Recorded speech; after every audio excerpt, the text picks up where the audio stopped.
Hey guys, Noel here, and it is Saturday night, and I thought it would be fun for us to do a video game review for the video game section of the YouTube channel.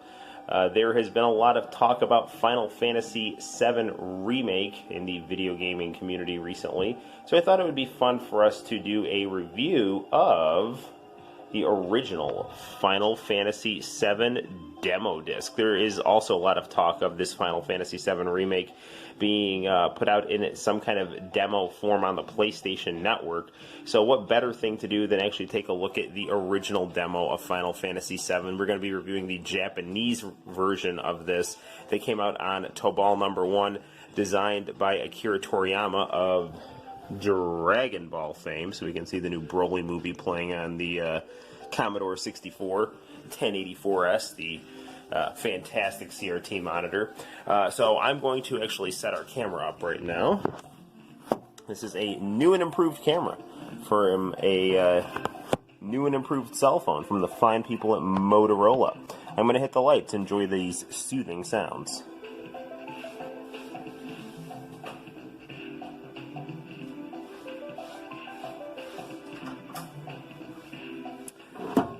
So, in addition to having a demo of Final Fantasy VII on this disc, we also get movies of Final Fantasy Tactics, which is an awesome game, Bushido Blade, which in my opinion is an even more awesome game, and Saga Frontier, which looks cool but I've never actually played. Right here we have our demo disc of Final Fantasy VII gameplay tab here. And we can take a look at our controls, but those are pretty straightforward. We'll see those as the game commences. So let's get into some gameplay.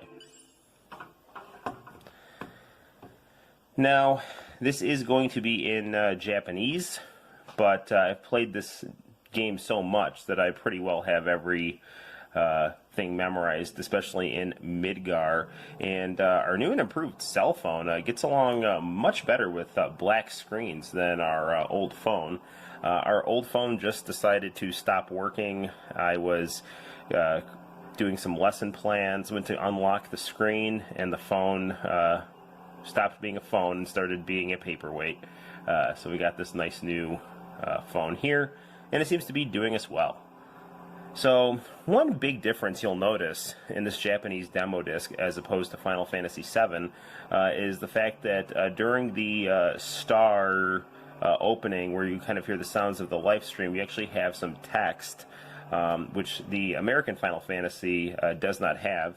And there we see Aeris, our co-female lead, along with Tifa. And this is a very iconic opening. And really, you see the full power of the PlayStation's 3D capabilities, which are really magnificent. The PlayStation was able to do a lot with crisp, clean 3D graphics, bold contrasts, beautiful, smooth, rich textures.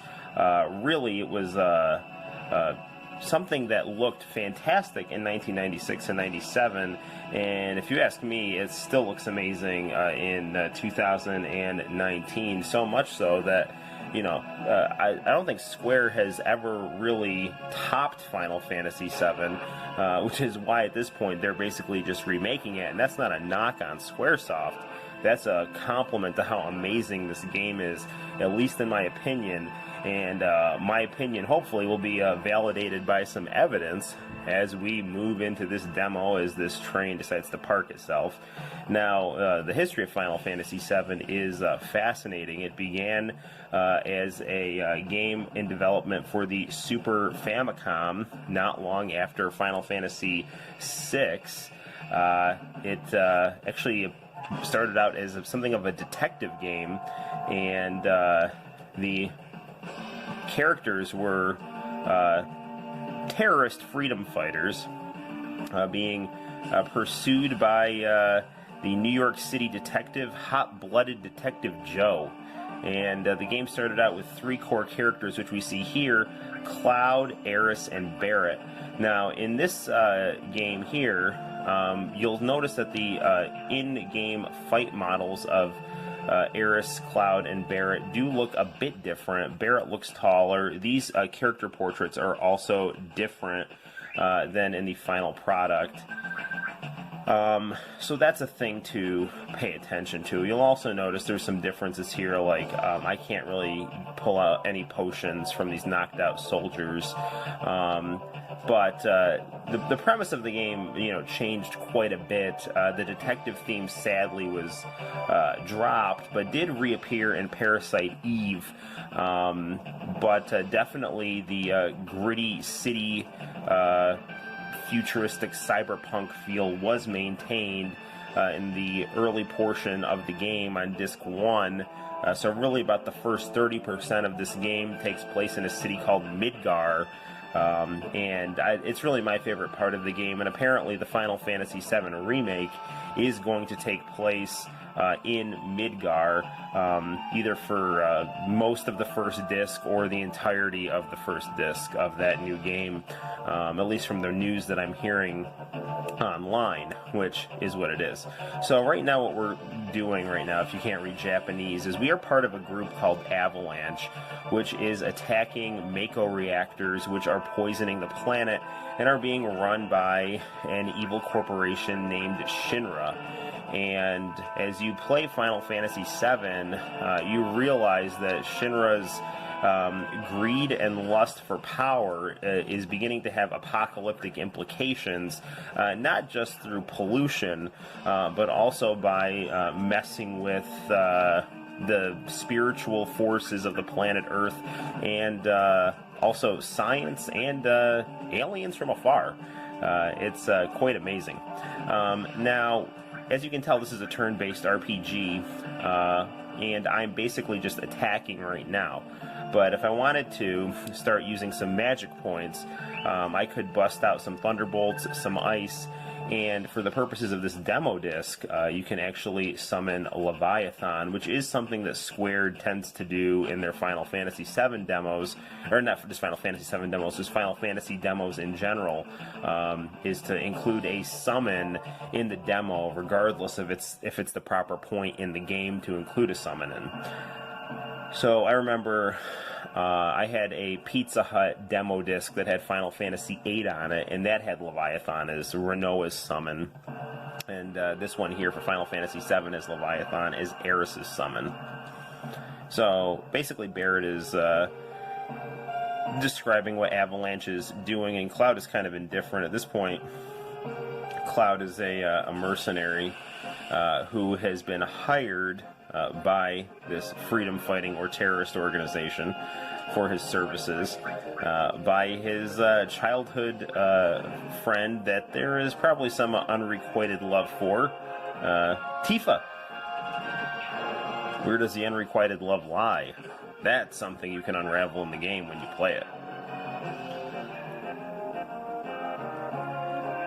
Now, this is the first Final Fantasy game not to have Yoshitaka Amano artwork prominently featured in the game itself and in the box art, but there is some beautiful Yoshitaka Amano illustrations for Final Fantasy VII, and he is credited in the opening credits of the game as the official illustrator for Final Fantasy VII. Obviously, you probably know that Tetsuya Nomura did the character designs for this game, and that's because it's felt that his style lent itself better to the polygonal aesthetic of the Sony PlayStation as opposed to the 2D sprites of the Famicom and Super Famicom.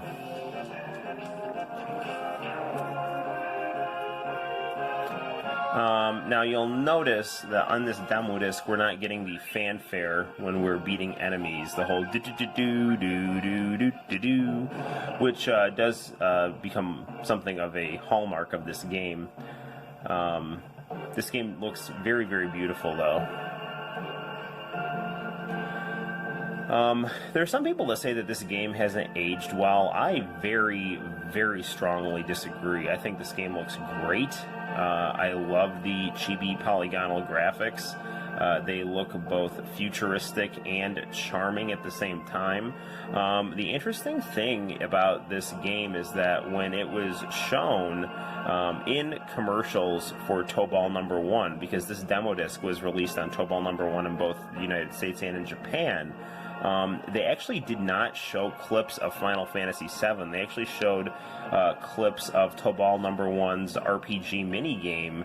And I don't know if that was because the people in the commercial thought that Western audiences wouldn't appreciate the chibi graphics, or if the people making the commercial just didn't understand that there was an RPG minigame within Tobal #1 that was different than Final Fantasy VII, which was on a separate disc. Either way, when I picked up Final Fantasy VII at the store and started playing it, I was kind of puzzled because this did not look like the game that was shown in the Tobal commercial.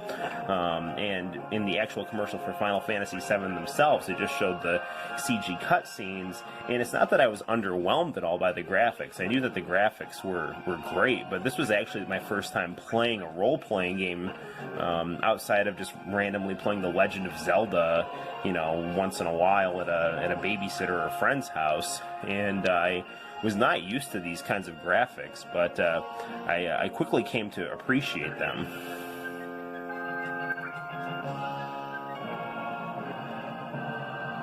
This game is deeply immersive, just because it's so beautiful. The music is very engaging. The pre-rendered backgrounds are very, very well done, and I think the character models in this game, again, have a very kind of a charming look to them, while at the same time feeling cutting edge.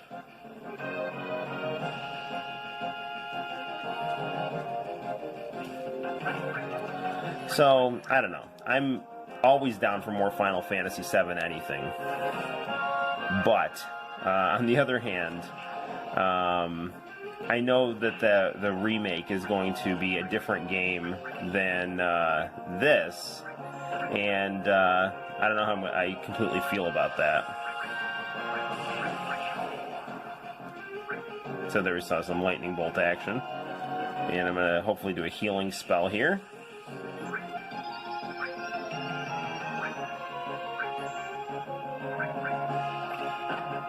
And Cloud is getting close to having a limit break. Now, if you're not familiar, this game featured limit breaks where if you took enough damage, you would essentially do a super move that would have like a burst of energy around you, and you would do some kind of like a finishing attack if you were wanting to use a pro wrestling analogy. Let's actually move on here. Now, I'll tell you right now, I can't use a menu. And another interesting thing is on this demo disc, I can just kind of walk over to the ladder. There's no actually pushing jump, which is kind of different than in the actual final product. And we are approaching our first boss.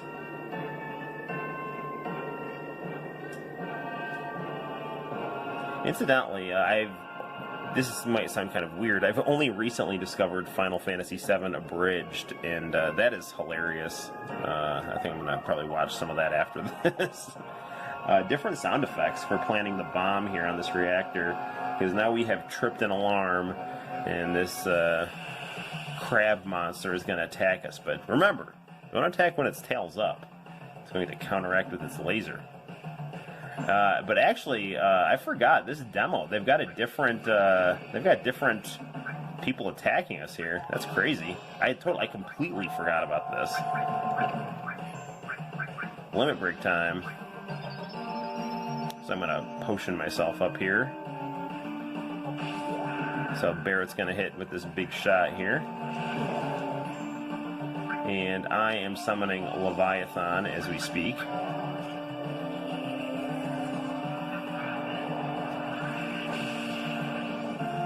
Incredibly beautiful summon graphics here.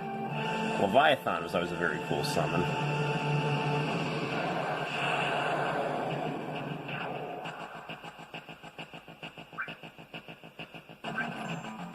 Probably shouldn't worry too much about using potions here because Eris's limit break is pretty much going to happen here.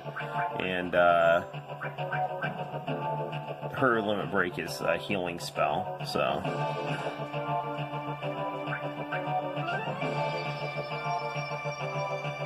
I'm pretty well close to hitting Braver on this guy here. Wait, can I do Cross Slash? It's been a while since I played this demo. Yes, I can. So that was Cloud's second limit break right there, so you get to do 2 in the demo disc as opposed to his original 1, and that was a stupid mistake for that boss there because Harris is going to hit us with that healing wind right now.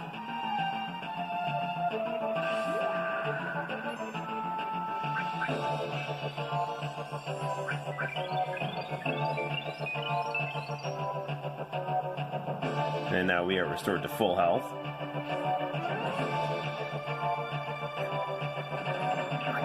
And that's the end of that guy. Now, I for one am a big fan of turn-based RPGs.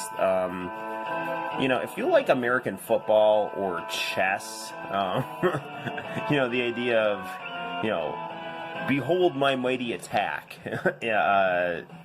is something that the turn-based fighting game really does the turn-based RPG fighting really does a good job of conveying. So, on the one hand, yeah, you're not running around, and that might not feel intense, but the intensity of the spectacle of your moves, coupled with the power of the music and the sense of urgency within the fight itself, in terms of you having to plan your next really good move against a powerful opponent, is something that I really, really enjoy with this style of role-playing game. And obviously, if you're familiar with Dungeons & Dragons, you're definitely familiar with the RPG turn-based system. And let's try to use Leviathan on these guys right here. Now, you'll notice for this demo disc, unlike the original game, there is no clock counting down for the bomb, which is, you know, going to kind of eminently explode here. Actually, in the game itself, you've got 10 minutes to get the heck out of here. But I've done this so much, it shouldn't be much of a problem.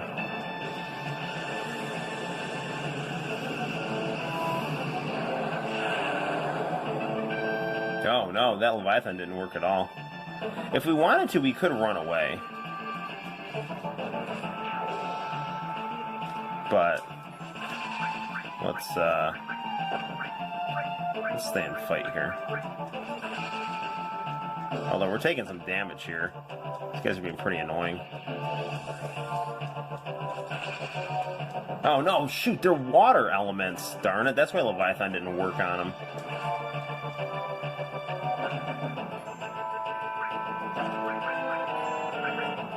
Is this Bolt? If that's Bolt, they're screwed.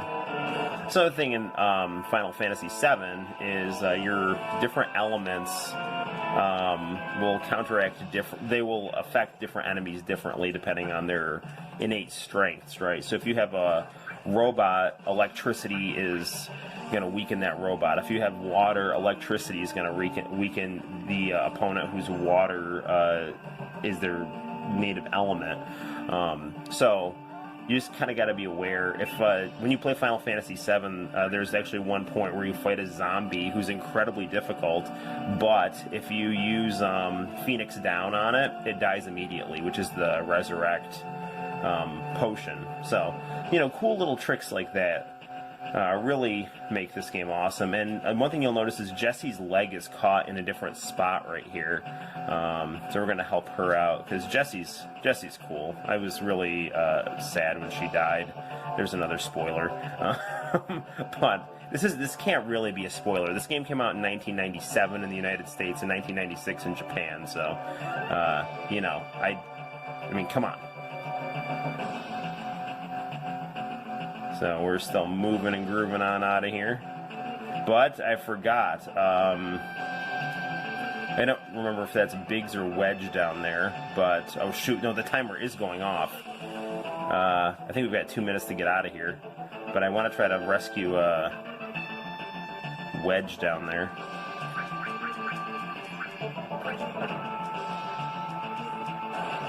He, incidentally, is not in trouble in the final game. It's pretty late and I've had a long day, so hopefully I'm being lucid and coherent for this video.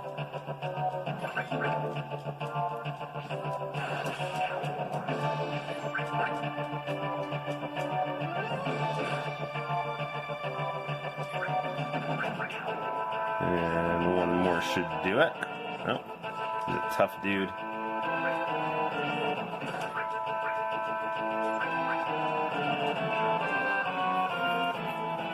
So let's help our other buddy up right here.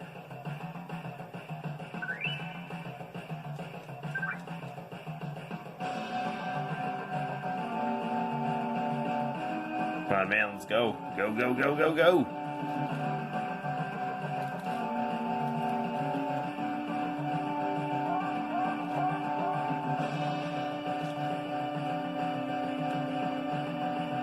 Yeah, I actually have some Hot-Blooded Detective Joe fan art videos that I did years ago on the YouTube channel. And I still plan to do more stuff with Hot-Blooded Detective Joe. I've just been super busy, but I definitely want to do more fan art and videos about that character because I just think it's awesome to have a character that is a hard-boiled detective stalking the main characters of Final Fantasy VII. And we are pretty well out of here. Darn it! Random encounter.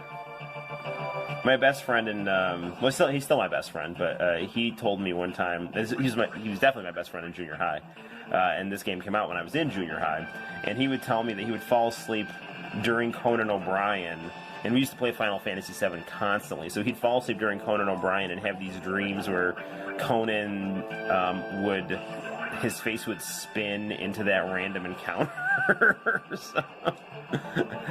so you know, that's a testament to our love of Conan O'Brien in 1997 and Final Fantasy VII. It was a magical time to be alive.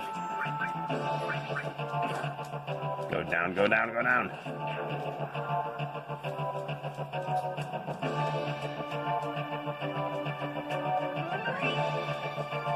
And we're getting on out of here. Go, go, go, go, go.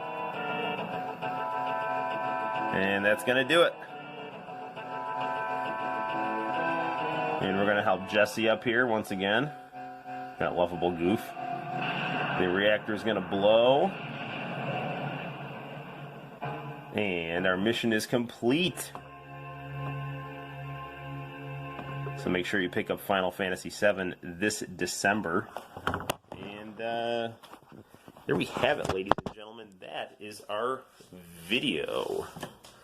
So, if you can get your hands on this demo of Final Fantasy VII, I highly recommend it. If you can get your hands on Tobal #1, this is also just a cool game that we'll do a review of in the very near future. Until next time, guys, my name is Noel. Thanks for watching, and I'll see you very soon. Bye-bye.